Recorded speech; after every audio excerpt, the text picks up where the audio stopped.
குருநாதர் கருத்துக்கள் 1.7 கேள்வி. எவ்வழியில் ஆண்டவனை அடைய முயற்சித்தல் வேண்டும்?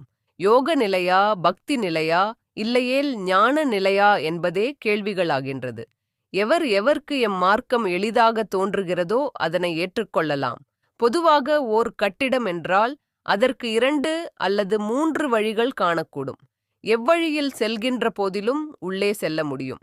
இருப்பினும் நமக்கு எளிதாக தொல்லை தராத வழியை நாடி பயன்படுத்துவதே நல்ல முறையாகின்றது. அனைவருக்கும் யோக நிலைகள் நலம் தருவதாக காணாது. ஏனெனில் உடல் கூறு மனநிலை என்பதெல்லாம் தடையாக காணலாம். பக்தி மார்க்கத்தில் மந்திரங்கள் ஜெபித்து எளிதாக சிலரால் இறைவனை அடைய இயலுகின்றது. இவ்விதமே இசையும் ஓர் பக்தியின் வழியாகவே யாம் காண்கின்றோம்.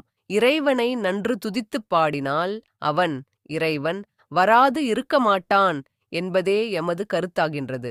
இக்காலத்திற்கு எளிய வழி பக்தி மார்க்கமும் நாம கீர்த்தனமும் என்பதேயாகும் என்று இங்கு எடுத்துரைக்கின்றோம். இருப்பினும் திடமும் நம்பிக்கையும் உயர்ந்திருந்தால் யோக நிலையை கைக்கொள்வதில் தவறாகாது. எளிதான முறையைச் செப்பிவிட்டோம். இவைகளில் தேர்ச்சி செய்வீர்களாக. ஞான மார்க்கம் என செப்பிக்கொண்டால் பல குழப்பங்கள் நேரிடல் காணக்கூடும். ஏனெனில் பலர் பலவிதத்தில் உபதேசிப்பர்.